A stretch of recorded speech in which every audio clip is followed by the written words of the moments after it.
Hello, everybody. Welcome to this week's Inclusion Dialogue. And I have a big grin on my face this week. So I'm so excited to have our two guests on the podcast. I've been meaning to talk to you for a very, very long time. Gordon Porter and Jodie Carr. You're very, very welcome to Inclusion Dialogue. And I hope today our listeners can get some sense of your careers and the work that you've done. But also, I tend to start these podcast interviews by asking my podcasters, how did you get into this?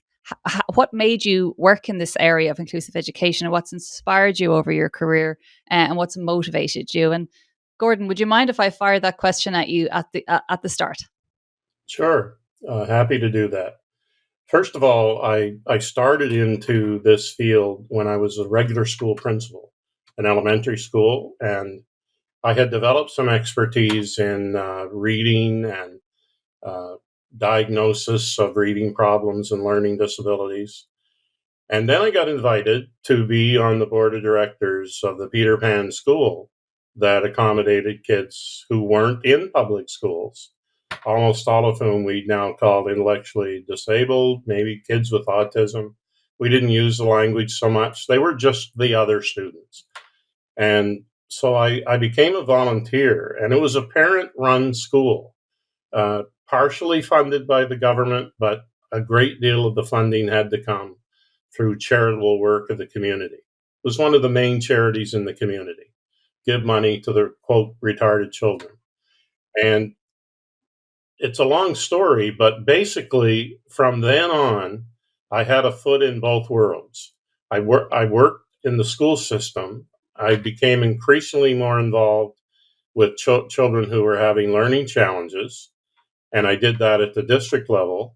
I moved on from a school, and at the same time, I was on a board of directors and then on provincial groups and national groups with parents who had children with disabilities. So that double track sort of took me in the early 80s to get a glimpse of what inclusion as we now understand it would mean. And I was in the position of my professional career to work to implement these ideas that I really had reinforced from working with parents. And I think there were two underlying ideas that I think generated my commitment to this. Number one was just the sense of equity and fairness. It did at the beginning. It didn't seem fair to me that the parents who had children with disabilities had to go to the public and charities to get money to run the school that for their children to go to. Yeah. So that it was a sense of equity. This isn't fair. This isn't right. And the other was as we started to do things to build the capacity in regular schools to make inclusion happen, I could see that this was a way to help teachers do a better job for a large number of students, including those that I had originally been motivated to help, those who were struggling to learn to read and to make progress, who'd always been in our schools, but were struggling and were not succeeding. So the two came together. And at that stage of my career, I was sort of invested in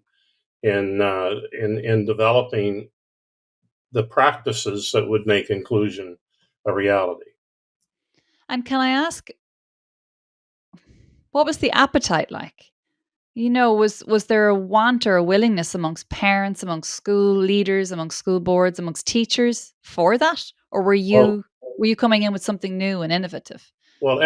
all the way along the line, both parents and teachers uh, had to be supported in thinking this is possible. And I think it was easier with parents, although I did have a couple of occasions when we were asking parents to accommodate a lot of change, and they were fearful of what would happen in schools that had never welcomed their children, that had been very against serving them at all or even recognizing their presence in the community. So there was some of that. But parents were generally okay with it as long as we could say, look, we're going to make this work. Yeah. We know how to do this and trust us and work with us and we'll make it work. With teachers, it was a little different. There were a number of teachers who were open to it, but there were some that I remember a meeting at a high school where actually a gentleman that lives in the same neighborhood as I do, uh, after I told them the exciting news that they were going to get inclusion in their high school, he pointed his finger at me and said, "Why are you doing this to us?" And, my answer was, well, the same reason why the parents have to cope with the children in their family who have special needs. They live in their family. The family uses this school. They pay taxes for their children to come here, and it's our job to educate their children the best we can in ways that are appropriate. So there was a process, yes, but I think the key with both parents and teachers was you had to have a plan. You had to have the supports that would make sure you were successful at each stage. And as you built success, you could expand it and move it to more classes in one school and to more than one, to several schools rather than one. And then gradually, over a period of time, it becomes the way the whole school system does its work. So But it takes a time. lot of investment in time, effort, managing the process, providing money and support to make that possible. So time is key, is critical. It's coming right through. Jody, do you mind if I put the same question as to what's motivated you to work in this field across your career? Well, thank you, Joanne. It's such a pleasure to be here with you and with Gordon again from New Brunswick, Canada.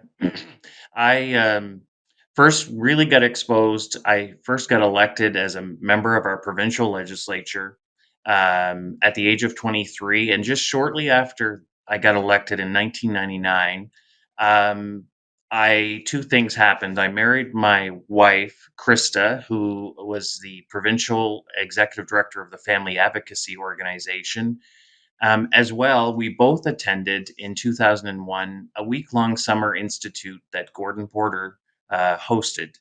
And he invited educators and nonprofit family advocacy members. So I tagged along. I had a great interest in education, also people with disabilities. But during that week, my life changed in terms of my perspective of what was possible for inclusion because Gordon showed us as part of a process of what inclusion meant and how to make the practices work in a school. And for me, then I knew it was possible for a classroom. And if it was possible for one classroom, I wanted it to be possible for all classrooms. I knew that as a member of the legislature, parents were coming to me even then, not getting the support, not having proper placements, not having proper education with people with disabilities into their schools and classrooms. I remember not having accessible school buses or accessible schools, no elevators, lots of challenges. So my drive was every child with a disability, and more importantly, every child without a profound or a labeled disability has a right to enjoy the benefits of inclusive education, and it's possible with the right ingredients. So from there, through my legislative work, being a legislator, being the Minister of Education, I used every opportunity I could to focus on improving education. I became the minister. Um, After politics, in 19 years, I became a lawyer. So I did it a bit backwards. I was a politician first, then became a lawyer. And I focus on policy and legislation, making sure the correct elements can be in place as a foundation to inclusive education, to merge the old mainstream education and the old special education systems into one legislative practice that corresponds with the CRPD. And in New Brunswick, we've made progress, great progress. We're seen across the world, but we are not perfect by any means. You can Google New Brunswick and find stories against inclusion, against the not enough support, and that's real. We evolve like everyone else. We continue to reflect on policy, to make changes and improvements.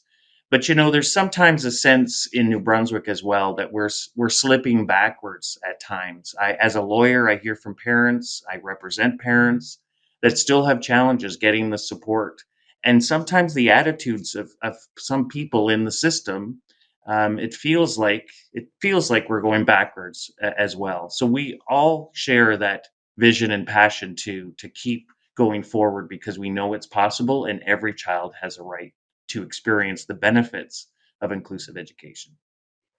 It's really refreshing to hear you say that because, in the Irish context, we're at a bit of a crossroads now in terms of our inclusive education legislation or special education legislation.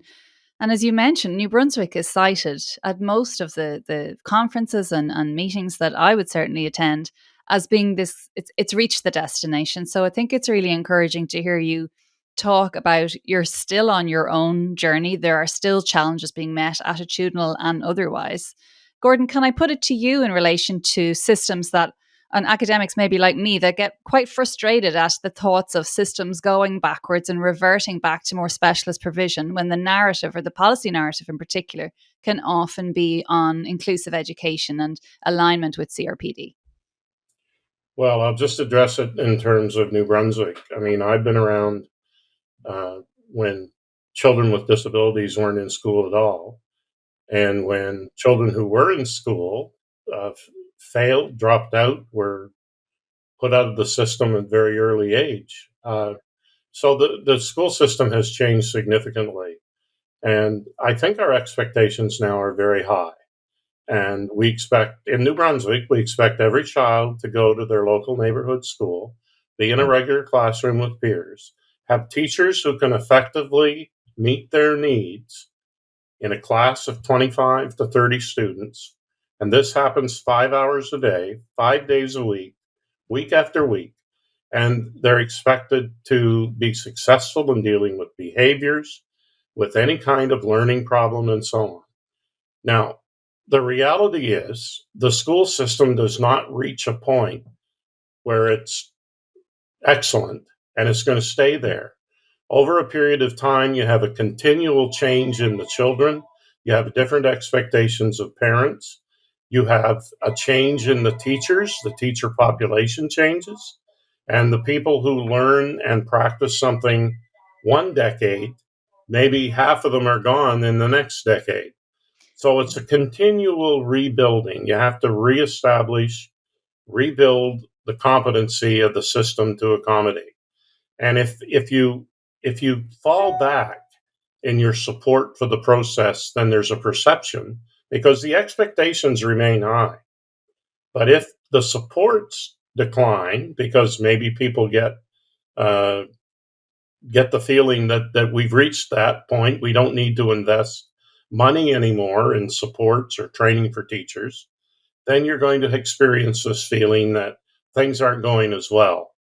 And I think that's, we have to recognize that there are challenges, but we also have to recognize what it takes to make a difference.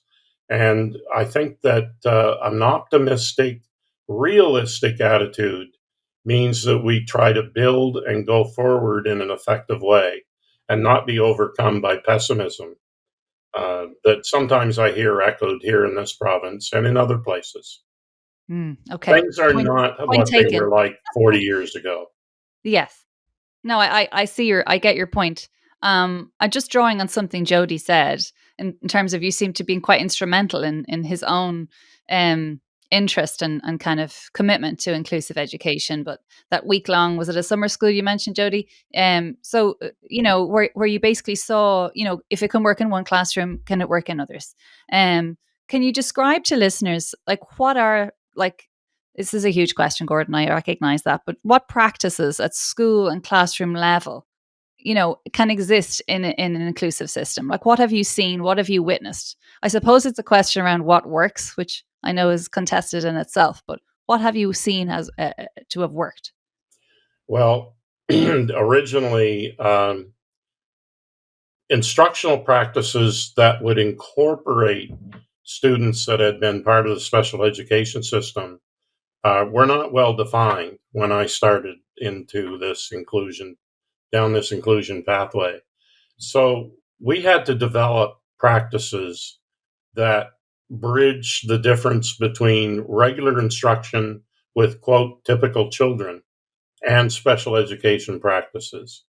But since the 80s, there's a whole development of knowledge and skills through differentiated instruction, universal design for learning, use of cooperative learning, use of multiple intelligence theory. There's a whole plethora of practices that have been brought to the table which teachers can use in order to provide effective instruction. And I think that there are two things that made a difference when I was working trying to make this change. Number one is that we quickly put together a team of people, and we called them method and resource teachers. Today in New Brunswick, we call them education support teachers. And their mission in the school was to advance inclusion and student success and support teachers. And I want to be very specific here in saying the nature of what their mandate needs to be. And it's just that, supporting teachers. In school and school systems around the world that I've encountered, there are support teachers or resource teachers or special education teachers in the school, but almost always they work directly with the children.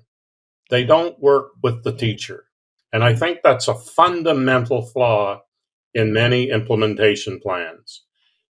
Inclusion means that the children who were once segregated are now with their peers in regular classes, or at least that's what we assume it means. Yeah. So if they're in the class and the classroom teacher's doing the work, the real key to success is helping that teacher figure out what to do when they experience challenges.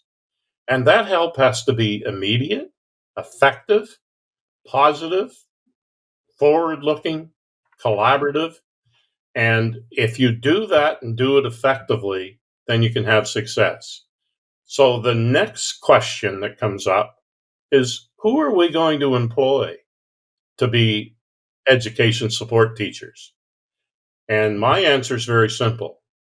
No one should work in that position who hasn't had a few years of experience as a teacher themselves, have had success in accommodating learners with diverse needs, and has a positive, forward-looking attitude to solving problems and helping colleagues in a positive way.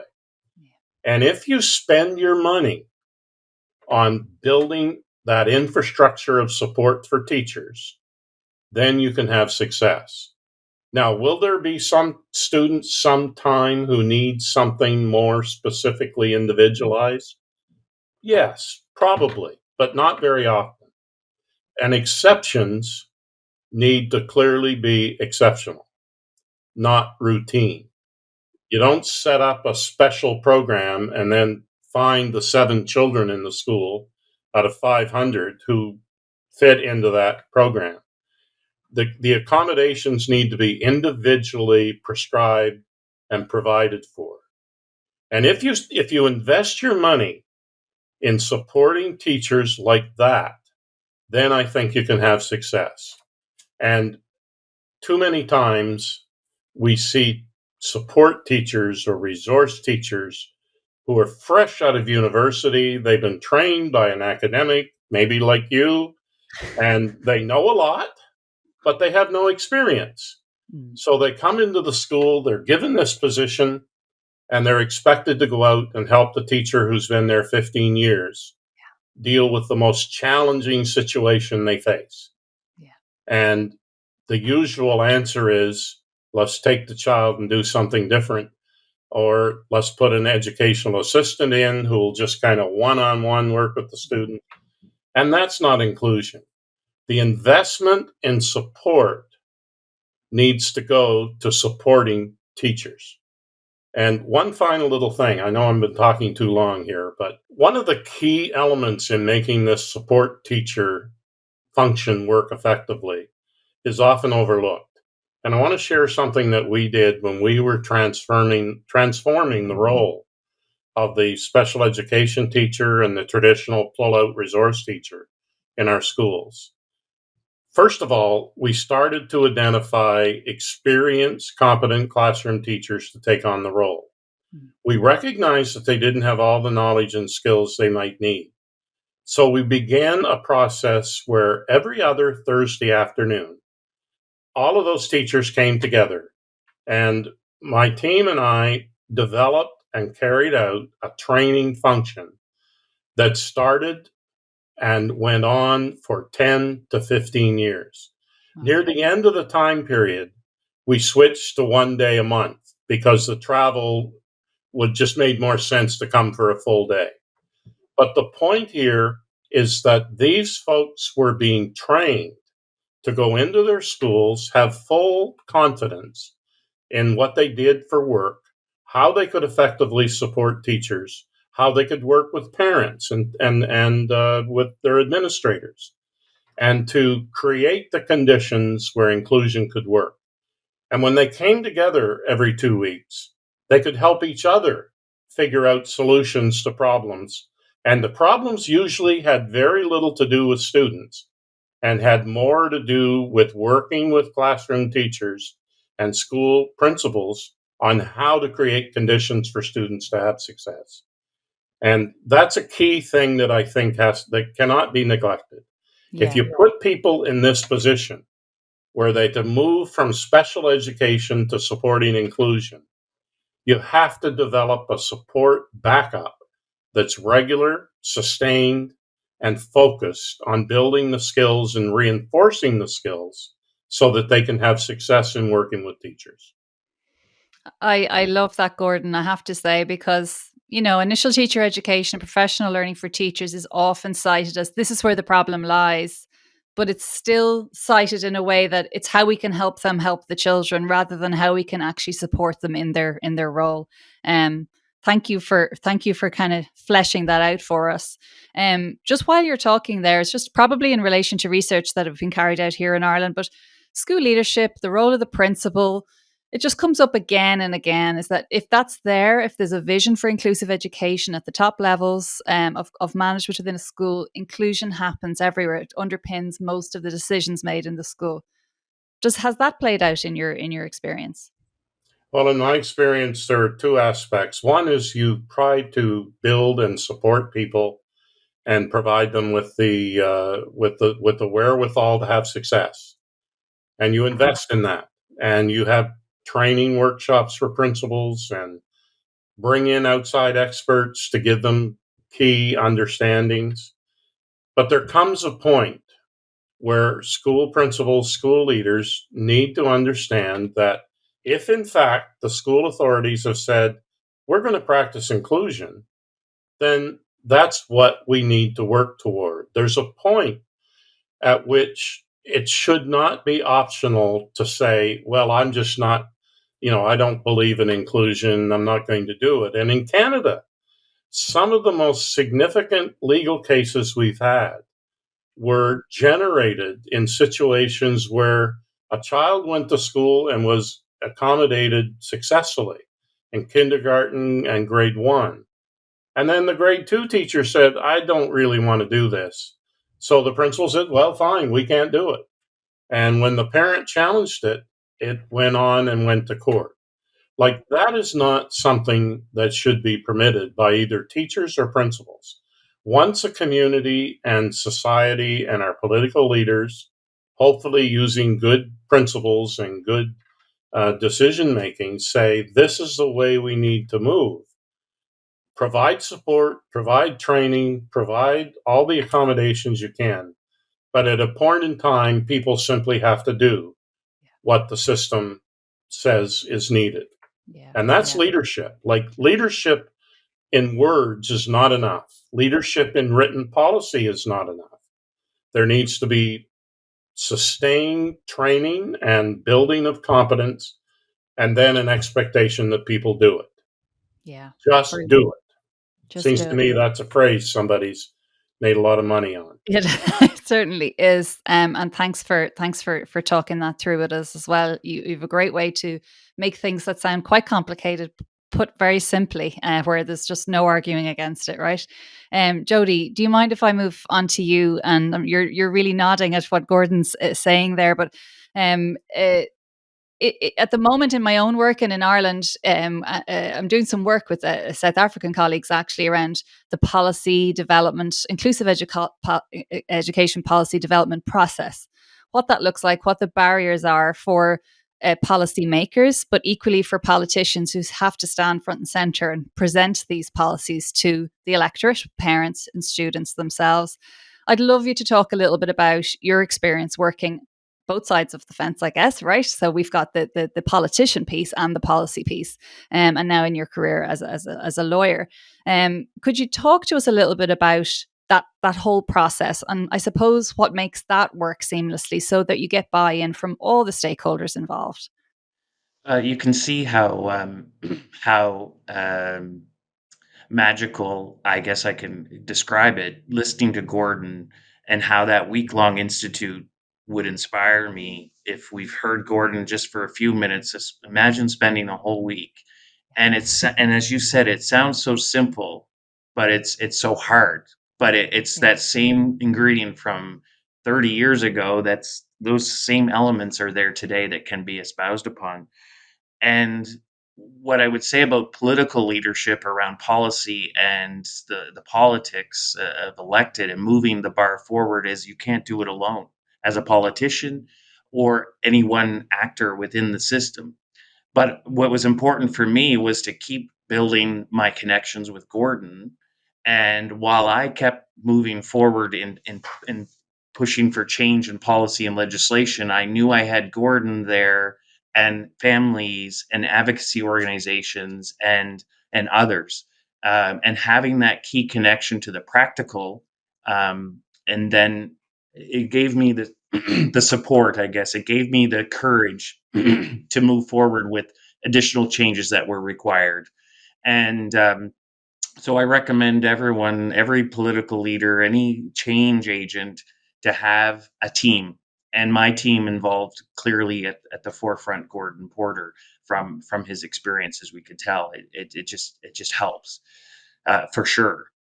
And the vision, learning the values, and once you know it's right, then you have to navigate the political system, and that's also a challenge. You have to have support from your premier and support from your cabinet colleagues, and as well, you need support from the teachers' organizations. Gordon emphasized so clearly what is key, and why I think we get the fear and the pushback from teachers' unions is because often you will hear that, oh, well, they made these policy changes, they put students in the classroom, but then they left us alone, they didn't help us. And Gordon's key theme here is fundamental classroom teacher support has to be institutionalized and built in, and then those elements all have to be built into your policy and your legislation.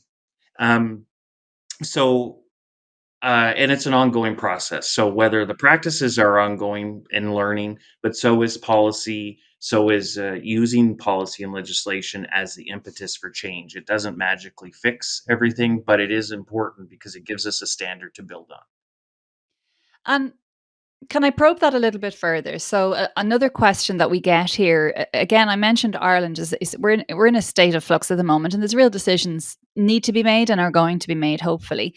Um, so in terms of the New Brunswick, kind of the history of it and how it came about, I presume special education didn't just end. Like I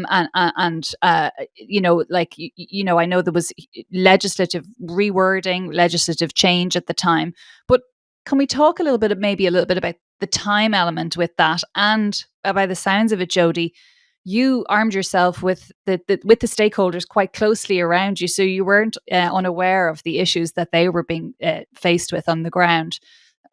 What did that look like at the time of the initial policy change in New Brunswick?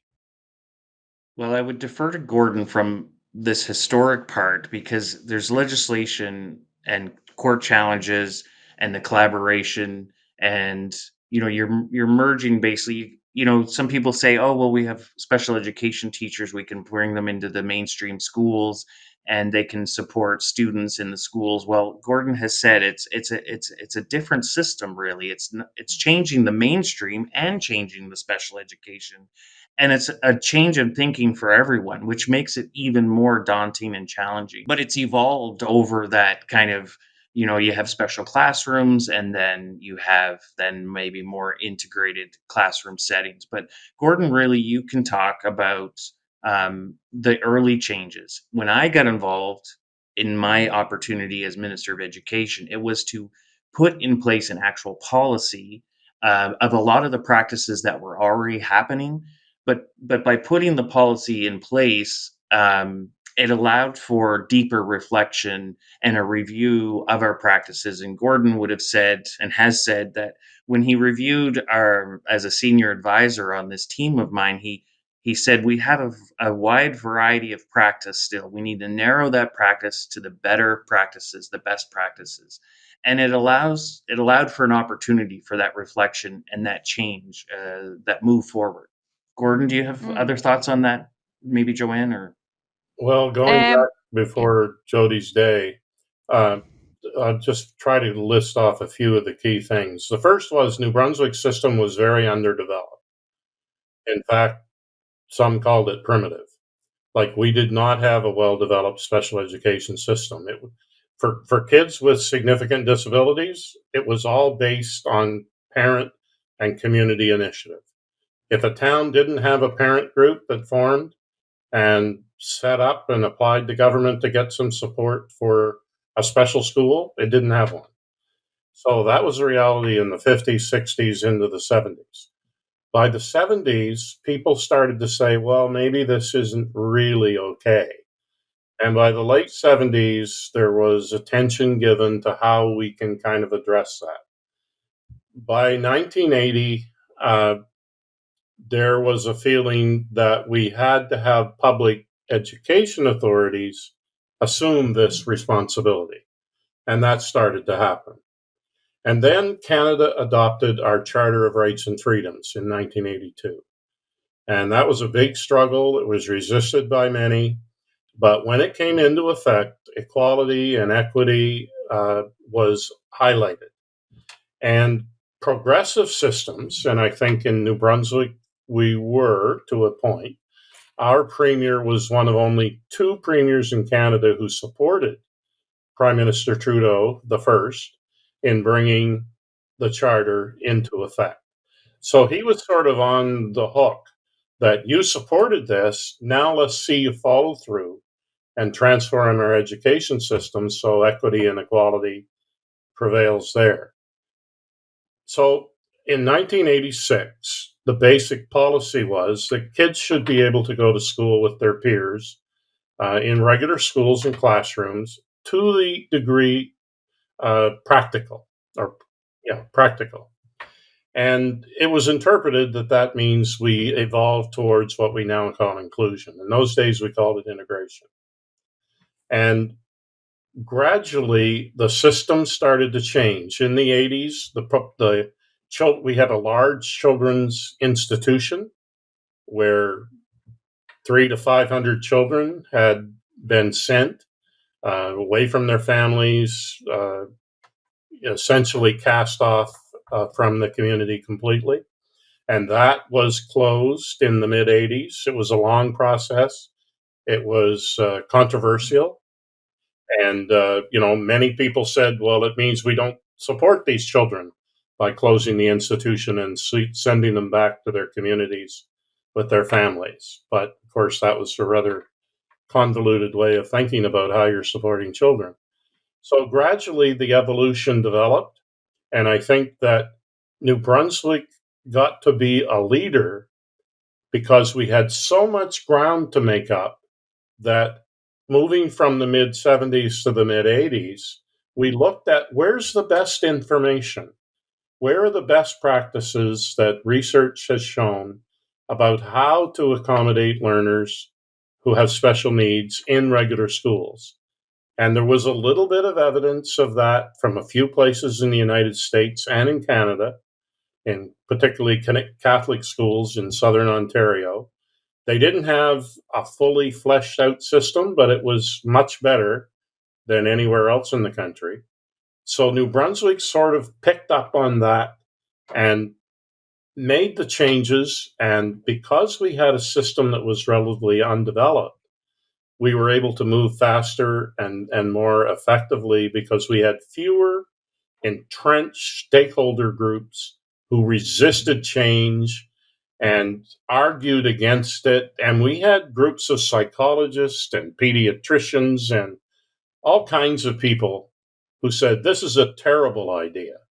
And in some ways, they had a basis to say that because typically public schools had never given any sign that they were interested in, committed to, or able to accommodate these learners. So we had to both bring that mandate forward and then build the competence so that we could do it successfully. And I think that we did that to a major degree, always with difficulties and wide variation in practices among the hundreds of schools in the province. And I think that when Jody and his government put out the policy in 2000, in what year was it? 2013. It was the first time the province had ever put out a more specific, grounded policy that was to apply to all of the schools in the province.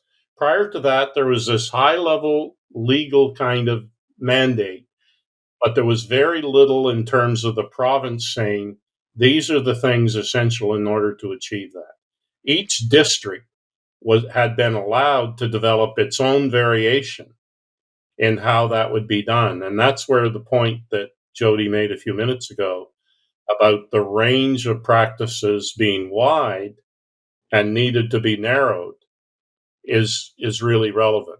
Is that Jody, can I? Sorry, Gordon. I just love to bring Jody back in now, just as we've reached that sure? 2013 point. What did that look like?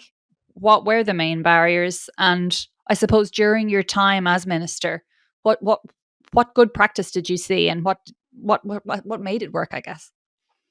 Well, certainly in New Brunswick, I was able to point to successful schools, successful classrooms, and say that here in multiple places around our province, there's great practices happening, very successful with support. And when I would get also pushback, like from teachers and from groups and from families, even in some parts of our province, and say it can't be done, then I would use my own province to say, well, in another community across the road, it is working. So how do you tell me it can't work here? So I face that. It can't be done. It can't be done. But it's imagining and seeing that it can be done. So it was even happening in our province. And so then political leadership required our premier in our platform or I forget what it's called in other places, manifesto or whatever, but it it was placed in there as a strong commitment to improve support for teachers and schools and basically improve upon our inclusive system. So that started with a mandate from the premier. There had been a variety of reports over the years, and needing this support is not uncommon for any education system. So it was generally provided. Then, when I got appointed as minister, I appointed a key senior advisor to me, help me, and that was Gordon Porter. So then you have a politician with the political, and then you have the content expert that could help actually. And what Gordon did was build the team around the province. Basically, did a professional development, did a review, and allowed the multiple principals were part of this review. That then they were going around looking for good practices, and at the same time they were learning good practices. So it was so creative, and then he provided a strengthening inclusion strengthening schools report.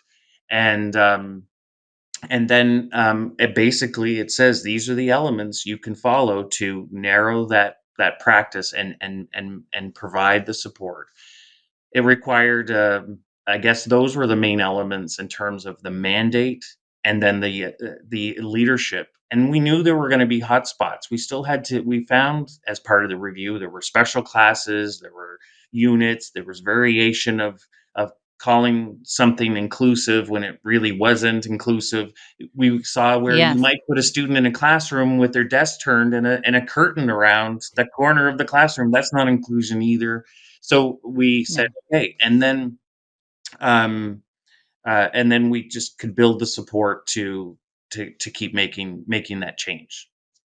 And during your time, Jody, did you see schools turn and reform and begin to see the benefits of introducing more inclusive approaches? For sure. And there's one example, there's many, and Gordon has more probably, but there was a principal named Gary Gallant, and he was named as part of Gordon's review team of principals. I think there was 30 Right. principals, let's say, or he can be more specific, but the way he operated his school was still good, but after the process of learning from Gordon, seeing other schools in our own province, he was able to change his support structure. Gordon touched on that earlier about resource and special education teachers supporting their classroom teacher. And he was able to reorganize his budget and his support so that he could provide better inclusive education. And he completely changed his practice that then turned that school. And again, inclusion then also wasn't it morphed into not just students with disabilities, but really all Yeah. students having multiple challenges, multiple Mm, variations. And his school was a lower social economic, also mm, indigenous students. And so he had to really look at the whole student. And that's also I guess, a change of our policy. What our policy allowed for was really it doesn't focus on disability. It focuses on all challenges and uniqueness of all of our students because there are multiple labels, right? And right. and there were some significant changes and opportunities for reflection. And when I hear from principals and teachers, even today in New Brunswick, um, they'll say, "Oh, look, we had a PD, and we used to call our students modified students." And this was maybe 5 years ago. A principal said to me, "But then I got learning and thinking they're not modified students. We're modifying the curriculum, but we're not modifying. They're not modified students. They're all of our students, and we've modified the curriculum to accommodate the student." And she said, and she was a leader in Kendra Frizzell, actually, who had visited Ireland Oh, with yeah, us a that's few right. years, and she Yes. uses that story to say, "I'm always learning. We're learning constantly," and so Yeah. that was the opportunity of the policy. That's fascinating to hear. And it must have been such an interesting time for you, Jody, because I presume the more examples of change that you witnessed, it reaffirmed your own belief, not that there was any doubt in it, but that this change is kind of is possible. Even with the people with already implementing good practice, that there's always further inclusion that we can go towards. Oh, for sure. Guys, we've covered so much. You even mentioned funding there, Jody, and I love having a good discussion about special and inclusive education funding, but we are running out of time. If you would like to touch on that, or if there's anything else you feel like I've just left out of this conversation, Jody, maybe I'll start with you and then I'll go to you, Gordon. Is that okay? Right. Two things. It seems when we change to inclusion across the world, and even in New Brunswick, the anti change would be is there's an expectation of perfection, and so when there's one story or one issue or one downfall or one shortcoming in inclusion, all of a sudden we all say, "Oh, it's not working," especially the naysayers. But my point is so is regular mainstream education underfunded. It's not perfect, so why are we expecting a perfection and inclusion? We have to first say, is that the value and the vision that we share? Often people will say, "Oh, we all would prefer that," but. Well, if we started with a vision of, yes, we prefer it, this is what has to happen, and it's a journey to go towards. And let's not expect perfection with inclusion. The other thing about funding is every system that I've ever heard about is underfunded. Every system around the world for education. And whether you're a dual system with a clear segregated special education program and a mainstream program, or you're hybrid or whatever you are, there's never enough money. There isn't ever enough money in inclusive education system in New Brunswick. Continually, we need more, more, more. And so my point on that would be is, okay, so if we're all underfunded, what system would I rather have? The inclusive, value based, and best practice base of diversity. And then we're going to keep working to get funding. Um, And then finally, I would like to mention the 12 elements of successful, the proper inclusive education policy and legislative framework. That's another whole area.